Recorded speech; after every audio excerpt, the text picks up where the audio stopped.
What if there was a YouTuber who could accurately power scale your favorite fictional universes?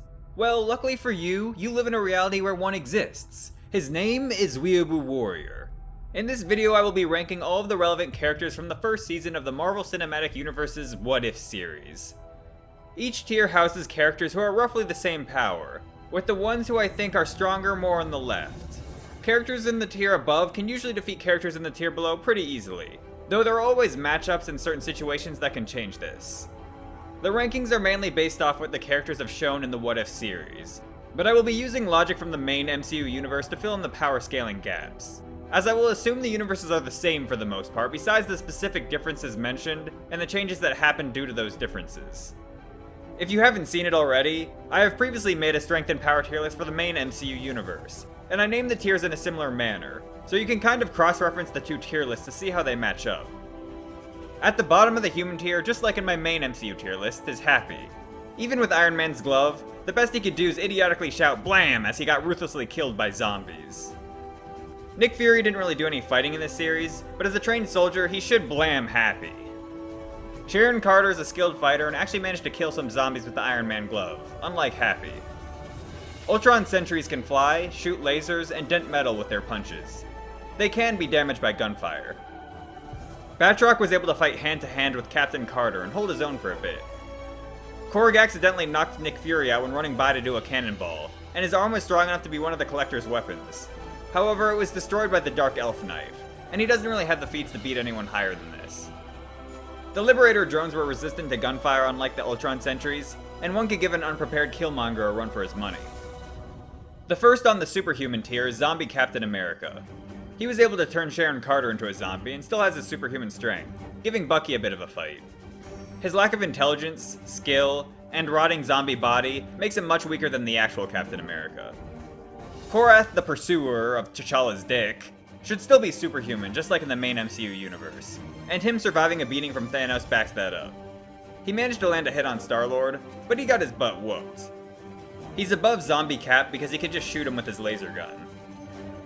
Ramondo is able to destroy multiple Liberator drones with their Vibranium Spear. Okoye was able to do the same, as well as kill the Falcon zombie. Killmonger before being powered by the Herb was an elite soldier, and he must have been juicing on something besides herbs considering how far he threw that missile. He also defeated multiple Liberator drones with a Vibranium Spear. Black Widow was able to defeat a group of trained Hydra agents in an enclosed vehicle, and her alternate Apocalypse universe counterpart was likely even tougher due to what she had to go through. She was able to defeat a large number of Ultron sentries, and even got her own shield. Apocalypse World Hawkeye is one spot higher as he was able to take Ultron sentries out in a similar fashion in close quarters, as well as taking them out from afar. He also has some extremely impressive tech, such as an invisibility cloak, shield-generating arrows, and a mini nuke arrow. Dropping dead in the bottom of the Super Soldier tier is Corvus Glaive. All he did was knock out an already captured Star-Lord and get surprise shot and killed by Nebula, who's next as she killed him and doesn't have any feats to put her any higher. She also isn't as cybernetically modified as her main timeline counterpart, so she would probably be weaker than her. Bucky was able to defeat Zombie Cap relatively quickly, and took his shield afterwards. Captain Carter easily has the most impressive showings out of any of the serum-enhanced super soldiers, being able to throw her shield from incredible distances, stop and flip an incoming truck, toss a motorcycle like a toy, rip a cell door right off its hinges, block a tank shell, and destroy multiple tanks. She also physically held off the Hydra that crushed Red Skull, and chopped up its tentacles with a sword.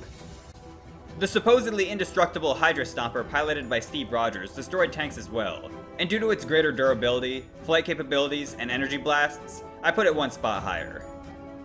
Hank Pym in his Ant-Man suit was able to assassinate most of the Avengers, however most of them were vulnerable when it happened.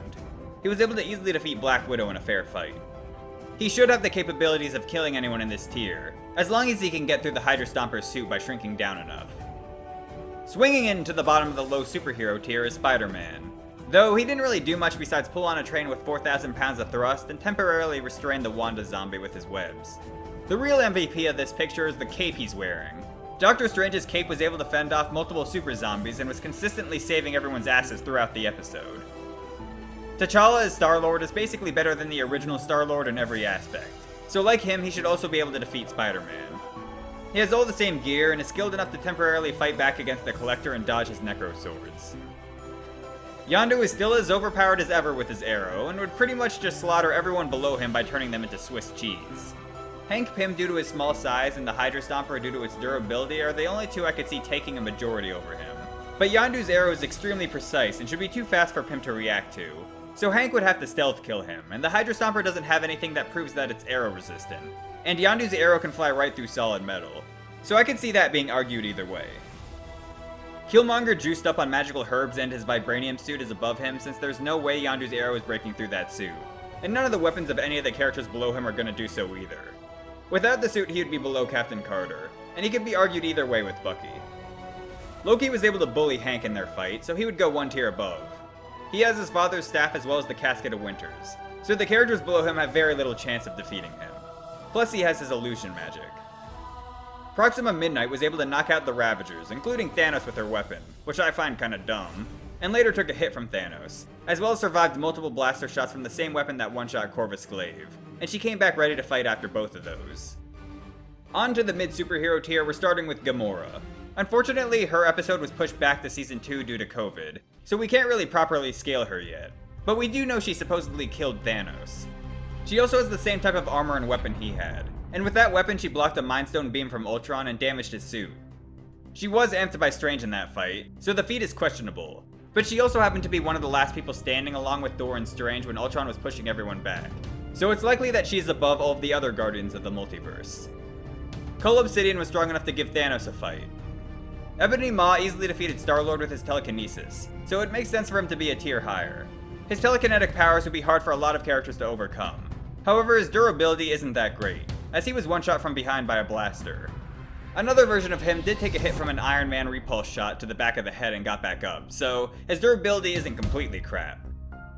The Collector has a vast collection of weapons he has taken from people across the universe, including Korg's arm, Malekith's dagger, and Hela's helmet, which allows him to shoot necro swords. This would likely mean he somehow defeated all of these people, though he may have had some help from the Black Order in his army, especially against Hela.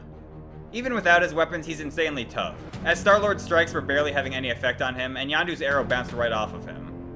He also has the reaction speed to catch Yondu's arrow mid-flight and snap it like a twig. The Hulk was able to smash and toss around Jeeps like Hot Wheels, and was able to temporarily fight back against Zombie Wanda. His skin is extremely tough, being able to tank bullets and zombie bites. Redeemed Thanos should still be above Hulk even without his weapons and armor due to how he stomped him in Infinity War. Even disregarding that, he had the edge over Cull Obsidian, catching his hammer strike with one hand and pushing it back. This might be a controversial placement, but buzzing into the bottom of the high superhero tier is Wasp. Zombie Iron Man, Doctor Strange, and Wong were able to defeat Ebony Maw and Cull Obsidian, and then Wasp came in with her bugs and defeated all of them. Like Hank, she can go small and kill people from the inside, but she also has the ability to become giant, and should logically be able to crush Cull Obsidian the same way Ant-Man did, so she should be a tier higher. The Ancient One was able to foresee the universe's end, and split Strange into two versions of himself. She could arguably be above Strange, but she did say Strange was the only wizard strong enough to beat himself, though at that moment she was already technically dead, so it's questionable if that includes her. Either way, I put Strange next, as he was also given a protection spell by Wong, and with that was able to fight back against his more powerful, love-crazed half. Thor without Loki as a brother basically had a way better life, and seemed stronger too, as he was able to punch Captain Marvel from France to England, and fast enough to get there moments later. Like usual, he has Mjolnir, which allows him to fly, shoot lightning, and call it back to himself. He can also just put it on his enemies, which is how he was able to defeat Captain Marvel in their first fight. I said he seems stronger than the main universe Thor, but I would argue after all the character growth he had to go through and obtaining Stormbreaker, the main universe Thor should logically be stronger. Gnawing her way into the bottom of the Team Buster tier is Zombie Wanda. She was able to actually annoy Ultron with her energy beams, while Thor's lightning did absolutely nothing. Captain Marvel did even more against Ultron, smashing him into a planet's core and seemingly making him slightly struggle. She did lose to Thor in their first round, but she was holding back, as she said if she didn't, she would blow a crater in the planet. Her punch also supposedly has the power of 10 nuclear bombs, and it was stated she would be fine if hit by the nukes meant to kill Thor. This could be due to her energy absorption powers, which also allowed her to tank Thor's lightning. Ultron in the Vision Body was able to defeat all of the Phase 2 Avengers, break Cap's shield, and even cut Thanos in half with his Mind Stone beam. He should have the ability to phase through objects just like main universe Vision does. This is basically the power level Vision could achieve if he had full knowledge of the Mind Stone's abilities and the will to kill. We have made it to the Universal tier, with the characters here having the power to destroy the universe itself. Doctor Strange, after absorbing countless powerful creatures for centuries, became incredibly powerful, but at that point he would arguably only be in the Team Buster tier. After absorbing his other half, he became even more powerful, so much so he could change an absolute point in time, which ended up causing the collapse of the universe, which he tried to slow down, but ended up only managing to create a small pocket dimension. Even though he had a team helping him, he was basically the only one really fighting Ultron, as he was protecting everyone with his magic and powering up their attacks. Ultron even acknowledged this. Strange even stopped a galaxy-destroying attack by eating it. The Watcher was able to hold his own against Ultron with all of the stones in a one-on-one fight. He was still clearly inferior though, as he had to run away. That leaves Ultron with all of the Infinity Stones as the strongest character in the Marvel What If series, and I would argue the entire MCU as of now. He's able to destroy galaxies with just the thought, and punch his way right through the multiverse. It was also implied he would end life across the entire multiverse, which would also imply he's the strongest in all of the multiverse. That's the end of the list, at least for now, as I'm planning on making an updated list after Season 2 comes out. So if you would like to see that, I recommend you subscribe to the channel. If you don't, I'll just have to take solace in the fact that there's a version of you in another universe who did.